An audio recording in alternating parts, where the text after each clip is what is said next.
How's it going, everybody? I'm Jason, and this is the Review Suite. We're in my car right now because we are taking a look at this product. This is the Aukey Dash Cam. Now, Aukey did send us this product for review, so right quick, we're going to talk about why you might want a product like a dash cam.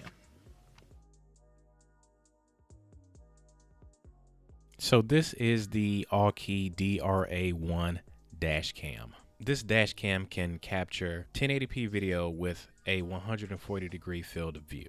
It can also operate in extreme temperatures. It has supercapacitors that can endure the heat in the summertime and that frost chill that we are feeling right now in the winter. And you can easily mount this to the glass with the suction cup or the included 3M strips. So the dash cam has a aperture of f2.4, exposure value from -1 to +1. Recording resolutions range from 1080p at 30 frames per second, 720p at 60 frames per second, 720p at 30 frames per second, WVGA and VGA. Recording modes include loop, motion detection, time-lapse, and emergency recording.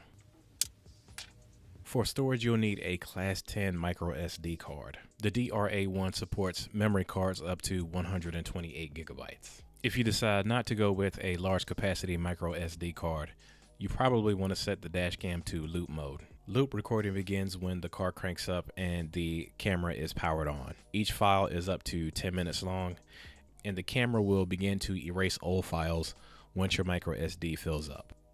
In motion detection mode, the camera will start recording, of course, when it detects motion.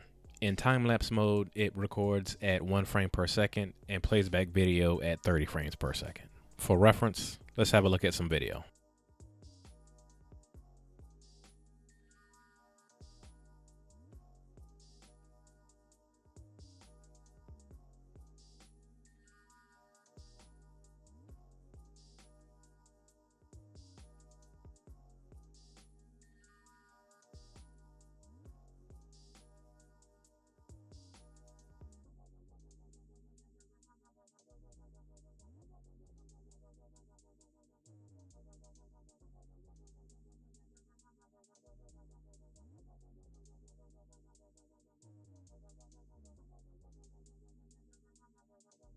So for what it offers and the price, I would say that this product does very well. Should you go out and buy it? Well, it really just depends on what your needs are. If you only need one dash cam, then yes, certainly, this will definitely meet your needs. On the flip side, Aukey does offer a dual dash camera system. Yes, it's a little bit more expensive, but if you want complete and total coverage, you want to go with a dual dash cam system. Just keep in mind what your needs are. Examine your car well enough to be sure that you can properly manage the cables so they don't get tangled by you or anyone else riding in your car. That's something to think about. But with that said, I'm going to go ahead and end this video. Once again, big shout out to Aukey for sending us this dash cam for review. If you found this video helpful or informative, let me know by hitting that like button. And if you want to see more budget-friendly tech reviews, please subscribe right here to the Review Suite. I'm Jason, and I'll talk to you guys on the next one.